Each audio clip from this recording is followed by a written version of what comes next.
Hey everyone, welcome. I am absolutely thrilled to have you here today. Our goal for this explainer is incredibly straightforward, but honestly, it's highly impactful. We're going to take highly technical, object-oriented programming jargon and translate it into crystal clear, real-world mental models. If you've ever felt completely overwhelmed by all the terminology, believe me, you are not alone. But mastering these concepts, that is the true key to going from a coding beginner to a confident software architect who can actually build systems that scale. Object-oriented programming, or OOP, is the paradigm running almost every major piece of software in the world right now. So by the end of this, you're going to have a rock-solid understanding of these core concepts simply by looking at how they brilliantly mirror the world around us. Let's get started. Okay, let's dive into this. Here is the exact mental roadmap for our journey today. First, we'll cover the OOP foundation. Then, Pillar 1, encapsulation. Next is Pillar 2, abstraction. After that, Pillar 3, inheritance. Then Pillar 4, polymorphism. And finally, we'll wrap the whole thing up with the complete OOP toolkit. Starting off with Section 1, the OOP foundation. Before we can even look at the 4 pillars, we really need to understand the fundamental ground they stand on. Basically, there are 2 core entities that make up absolutely everything in this paradigm. Think of a class like a mere paper blueprint. It's just a logical entity. It outlines the data and methods, the floor plan, if you will, but it requires absolutely zero memory in your system. I mean, you can't actually live inside a floor plan, right? When you write code, your class is literally just a text file, sitting there. It doesn't do a thing until the program runs. But an object, now that is the physical entity. That is the actual built house constructed directly from that plan. When you create or instantiate an object, your program actually builds it in your computer's RAM. It suddenly acquires real memory. It becomes a concrete, real-world entity that you can interact with, store data in, and manipulate. All right, moving to Section 2, Pillar 1, encapsulation. Now that our foundation is built, let's head into the first pillar of our tour, which focuses entirely on how we bundle that newly built foundation together securely. So, to break down the jargon, encapsulation is essentially the practice of binding data, our fields, and methods into a single cohesive unit, which we call a class. It's kind of like locking related variables and functions into a secure vault. Without encapsulation, you get what developers universally dread: spaghetti code.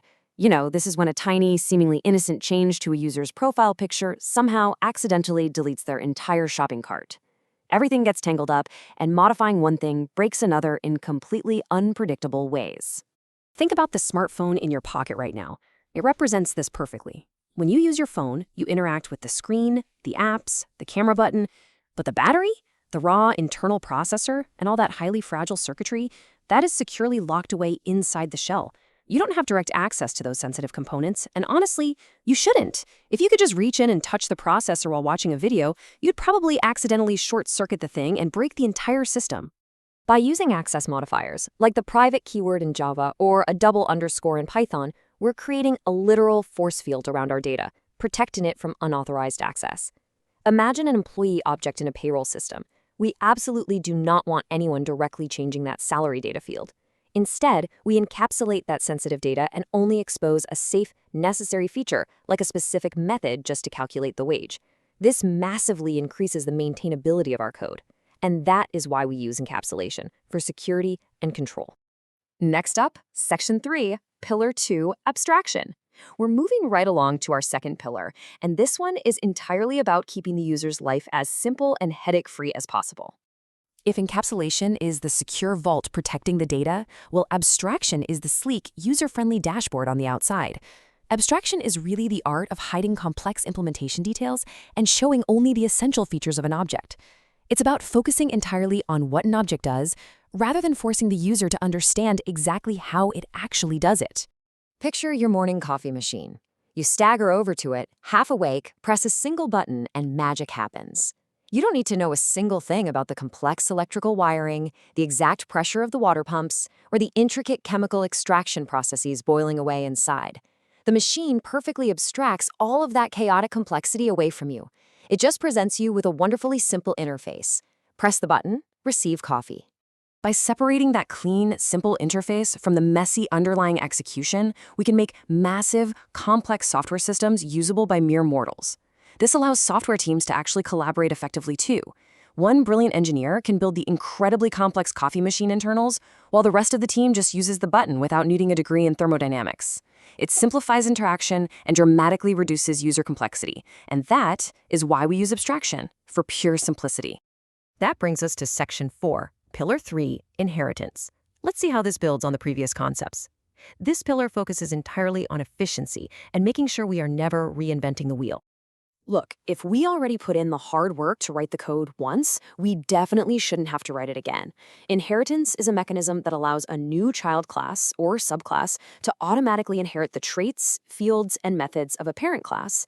Instead of copying and pasting code, which, trust me, is a complete recipe for disaster when you inevitably need to fix a bug later, we create a logical parent-child relationship. Just look at how this hierarchy flows. We start with a generic base class, a vehicle. It has standard, universal traits like speed, fuel, and an engine. Now, when we want to create a car class, we don't code those fundamental things again. The car simply inherits them. And if we want to make a highly specialized sports car, it automatically inherits everything from the car, and we just bolt on a new specific trait, like a turbo. You get all that core functionality passed down absolutely for free. Whether it's single inheritance or complex multi-level structures, this completely eliminates redundant typing. It organizes our code logically, mapping it out just like a family tree so anyone reading the codebase can instantly understand the relationships. This is exactly how developers follow the famous DRY principle. Don't repeat yourself. It makes the entire codebase massively more manageable over time, and that is why we use inheritance, for reusability.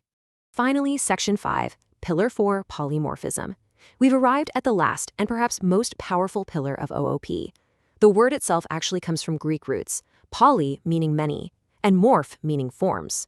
So polymorphism is the ability to treat objects as instances of their parent class, allowing one single method to behave differently based on the object invoking it. The crucial point here is that a single command or instruction can have multiple completely different outcomes depending on exactly which object is receiving that instruction. Let me show you exactly what I mean. Imagine you issue a single universal command, start. Now, if you issue that command to a bike object, the engine lightly revs. If you issue it to a car, the engine purrs. If you issue it to a truck, the engine roars. It's one clean interface, but many distinct behaviors.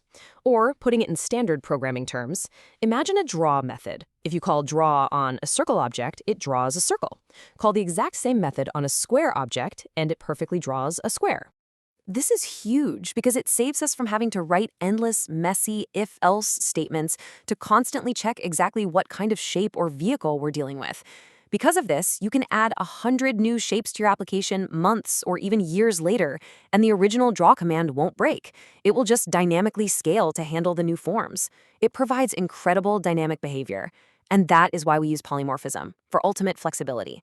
Let's wrap it all up with Section 6, the complete OOP toolkit. It's time to bring this entire tour together to see exactly how these 4 pillars collaborate to build the robust, scalable software that literally runs our modern world. This right here is your ultimate cheat sheet. If you're coding in modern languages like Java, C# or Python, this is how all of this beautiful theory translates directly into mechanics. Encapsulation gives you security through private fields and getters. Abstraction gives you simplicity through abstract classes and interfaces. Inheritance gives you code reuse by extending parents to children, and polymorphism gives you flexibility through method overriding.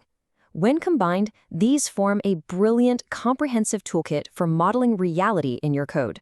Which leaves us with a pretty fascinating question to think about. Object-oriented programming is incredibly popular precisely because it perfectly mirrors the physical, real world of objects, inheritance, and dynamic behaviors. But as we push into entirely new frontiers of massive data science, functional programming, and AI, we really have to ask, is the physical real world always the best model for abstract digital data? It's a fantastic limitation to ponder as you continue your coding journey and evolve as a developer. Thanks so much for joining me on this explainer today. Keep learning, and I'll see you next time.